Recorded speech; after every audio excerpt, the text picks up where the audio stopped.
Hello everyone, I am Muftau Nabila Ablai and this is AM Sports. Former Ghana captain Stephen Appiah is confident the Black Stars can end their 39-year-old wait to win the African Cup of Nations. He was speaking after the arrival of the tournament's trophy in Accra on Tuesday night. There's more in this report by my colleague Asad Bidiakon.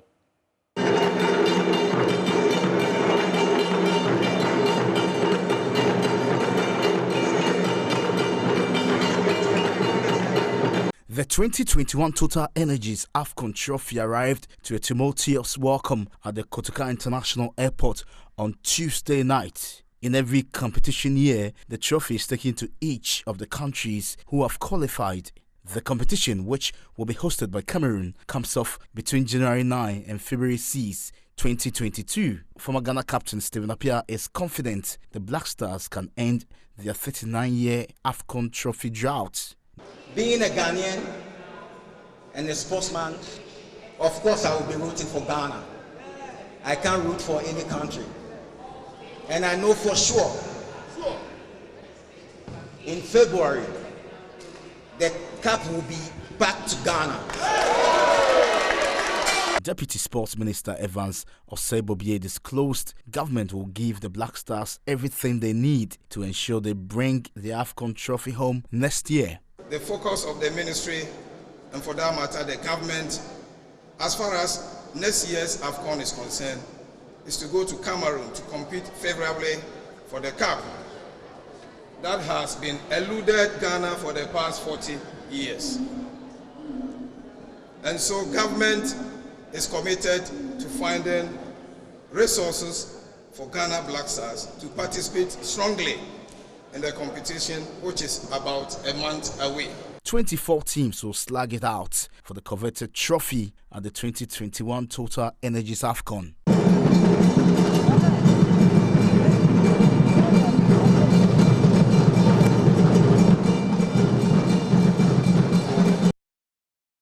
Let's talk about South Africa and Ghana.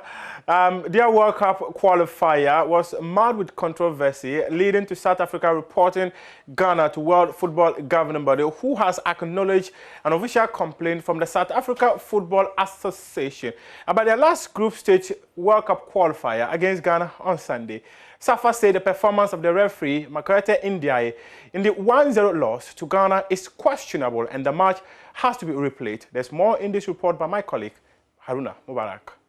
It's a massive game coming up between Ghana. On Sunday, November 14, at the Cape Coast Stadium, the two nations had their destiny in their own hands. For Ghana, win and advance to the next stage of the World Cup qualifiers. For South Africa, avoid defeat and progress to the playoff stage.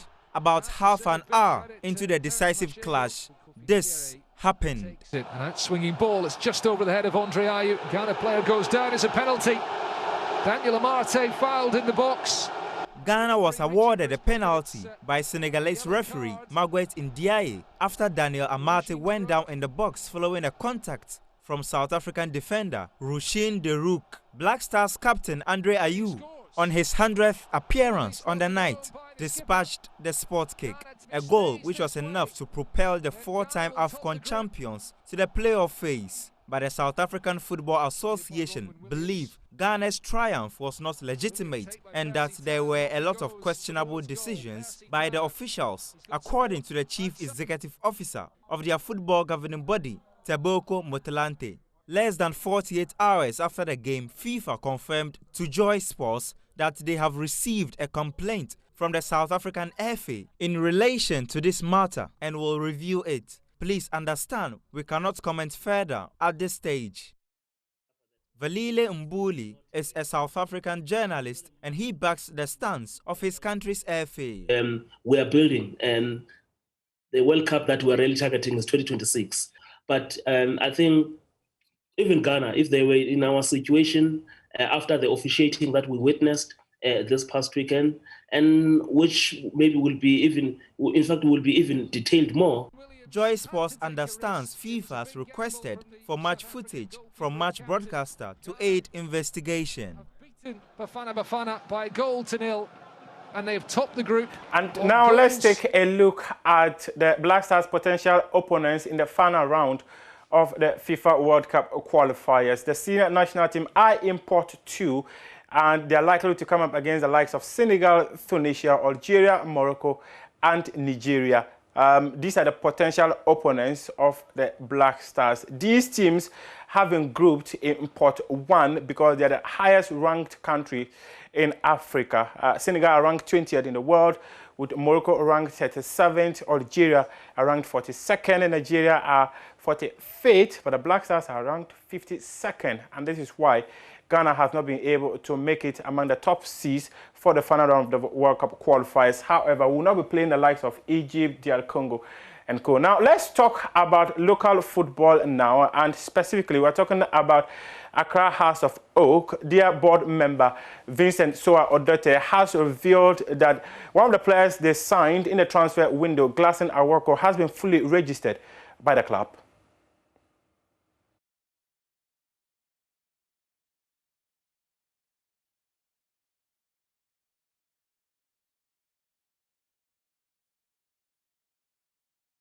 First of all, I want to say here, AWAKO is a player of Accra Hearts of Oak. Nobody should have any doubts. It's registered. We at the moment, currently we own the economic rights of AWAKO, and so that is really not an issue for debate. But that's a fact. It's not something when you go to the FA, AWAKO is a bona fide property of Accra Hearts of Oak. He had some personal problems with Accra when he came on, so we tried to give him time because after all, we are human beings first before footballers. Sure. You've heard a lot of things people say about Olympics, some agreement, and every signed an agreement with the Olympics, and this current leadership of crowds of are honorable people. There is no way, I don't think anybody will come and say that by and large we've registered, we bought a player we don't want to pay. No. But whilst AWAKO was talking to us to see how we could resolve the issues, we asked him to go to Olympics because we've given them money. So he should talk to Olympics. So I know he and his manager, or at least his manager, Chipsa, was talking to Olympics to see how we can resolve the issues between us and AWAKO, which one of them could have resulted in he going back to Olympics. One of them could have resulted in he going back. There was a possibility. And then so we were surprised that when the deadline for the payment came in, when our colleagues from Olympics knew that there was some talking behind the scenes to see how to resolve the issue, this whole thing became an issue. Any agreement we signed with the Olympics, yes, we want to honor that, but the spirit of the agreement is such that the player was talking to see how things could be reversed.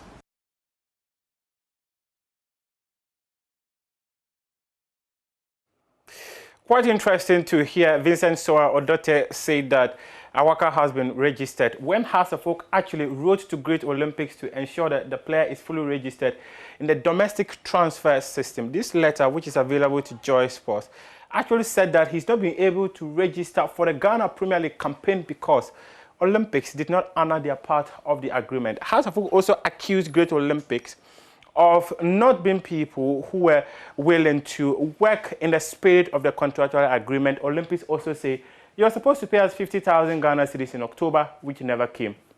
Well, but a board member says he has been registered. We'll follow up to find details on whether he's actually been registered by Accra House of Oak or not. Now, let's go back to our earlier story and bring you all the countries that have qualified to the FIFA World Cup, and the likes of Belgium, France, and co. They have all made it to the Mundial. Qatar, they are the host of the competition. Germany, Denmark, Brazil, Belgium, France, Croatia, Spain, Serbia, Switzerland, England, Netherlands, and Argentina. These are the countries that have booked their tickets to participate in the next edition of the Mundial that will be staged in Qatar.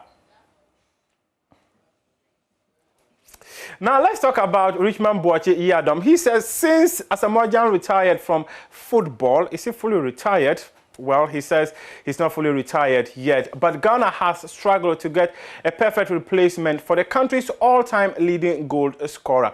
Richmond Boakye Yadom has been speaking to Joy Sports, and he says that if there is no baby jet, there is Boakye magic. There's more in this report. Before the recent call-up, Richmond last played for Ghana in 2017 against Egypt in the 2018 FIFA World Cup qualifiers. Milovan Rajevac, who made a return to the Black Stars as head coach in September, named the former Juventus striker in his second call-up. I dali smo mu šansu da dođe, jednostavno na njemu je da proba danas da iskoristi šansu I da pomogne Gani. If you look at his previous records, playing for the Red Star, playing the Champions League, Europa League, look at the statistics. We know this player very, very well. This player is Italian school. He has excellent movements. He's tactically very, very quality player. He's coming back after some difficult period, and he started playing for the new team recently. He started scoring some goals. He has experience, he has skills, and he deserves a chance. The 28-year-old, who last kicked the ball about 4 years ago for the Black Stars, made a return against Ethiopia in the FIFA World Cup qualifiers. He was substituted after 61 minutes. In the last group stage qualifier against South Africa, Richmond started from the bench, replacing Kamaldeen Sulemana in the last 3 minutes. Despite not scoring in 2 matches, the forward is not worried but is determined to improve his performance to be a mainstay in the team. It wasn't bad. It wasn't bad, and I have to keep working hard and be committed to whatever I'm doing outside the national team in my club, give my best so that whenever I have the opportunity to be here, I can do whatever everybody wants me to do. I know a lot of people have been saying since Asamoah left, we need a striker and everything. So for me, this has been my dream to just be one of the strikers, but not to boast of anything, but to be one of the strikers who can help Ghana to score goals. When goals are being talked about in the Black Stars, the name of Asamoah Gyan springs to mind. The forward is the country's all-time top scorer with 51 goals. He is also the top African goal scorer in the history of the World Cup. Richmond intends to use Gyan's achievements as inspiration to improve his goal-scoring ability. Whether you like it or not, he's Asamoah Gyan. He's done things that it will take years for people to do it.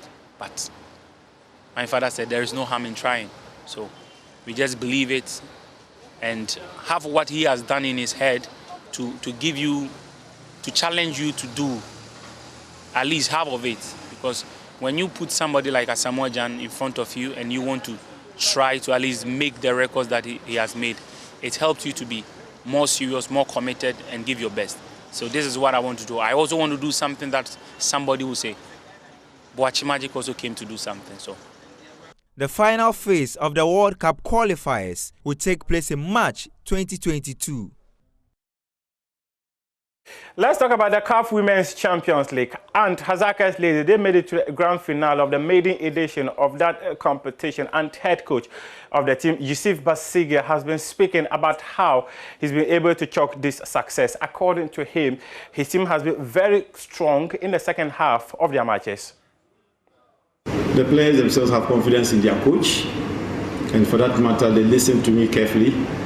And whatever mistakes that I see, and then we come to the dressing room, they listen keenly to whatever advice and the guidelines and the tactical approach that I will give them. So most of the time, my second half is very, very strong.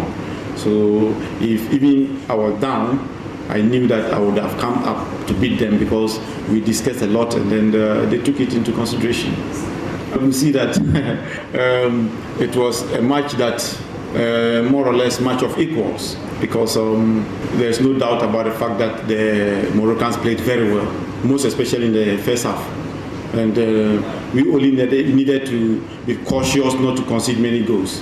And we also came in the second half to also dominate the game in the second half. To some boxing news now, former Ghanaian lightweight champion Sheriff one-time Quay is making a return after losing his status to one sworn-in rival, Michael One Bullet Ansah. The world title prospect is eager to give the fans a feel of his rejuvenated self. Here is Nathaniel Atto with a report. Fight night being put together by Suave Blue and Bronx Promotions will come off at the Royal Dede Resort in Kolegono in Accra. It will see Sheriff Quay go up against Emmanuel Amos in a bid to reclaim his place in the lightweight division not only here in Ghana but hopefully on the African continent. Sheriff Quay is coming off a trilogy with his sworn rival Michael the One Bullet Ansah, where he lost 2 out of the 3 bouts. He is looking forward to picking up the pieces and making sure that he doesn't get it wrong this time round.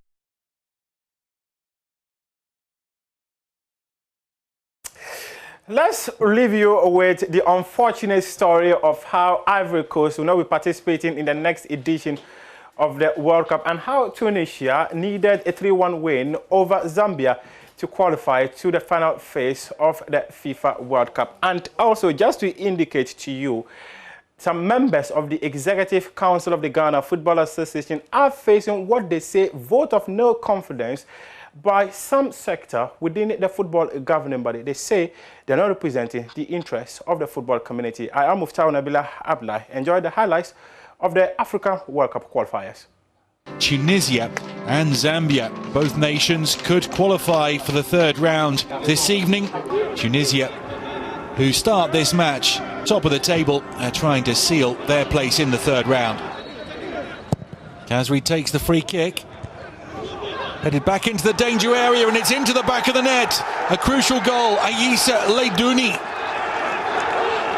It's his first for his country and it is a massive one. Mwape gives it away to Khazri, could be 2 here, rounds the keeper, is brought down by Toaster and Sabata. Penalty, says the referee from Burundi.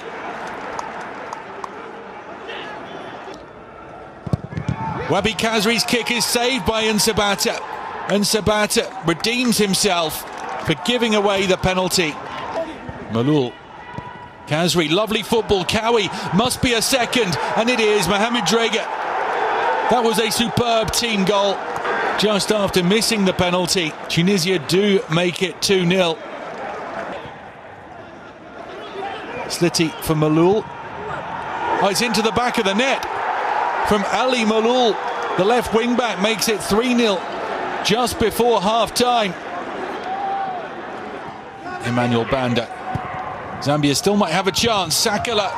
Again, Ben Mustafa really quickly off his line to deny Sakala. Daka trying to get onto it. Is Daka foul? Penalty. Daka has been brought down. Fashion Sakala has his kick saved, went the same way as Khazri, but then he follows up to score. Sakala of Glasgow Rangers has scored in 3 successive internationals. Tunisia 3, Zambia 1.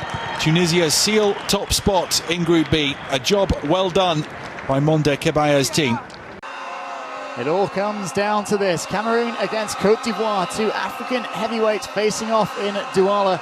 But just one will advance the next round of qualifying for the 2022 FIFA World Cup. Well over from Gradel. Going to win the ball back here, Cameroon. A chance for Toku Ekambi, and they have the opener, and it is Toku Ekambi. In the 21st minute, they didn't give up, and Cote d'Ivoire punished for failing to clear. It will be Seri. Swings it in, and the header over. That's not going to trouble Andre Onana. There's a couple of options to his left. Cornet, this is Gradel, pulls it back, and it's saved by Onana. Terrific start from the Cameroon goalkeeper to deny Frank Kessie. The reduction in his suspension means he will be available for the Cup of Nations, and the shot is tipped wide by Gaboho. Gradel crossed in, so far as the edge of the area, that header though. Sankare plays it in again, and it's off the bar from Alea. floaty header. He says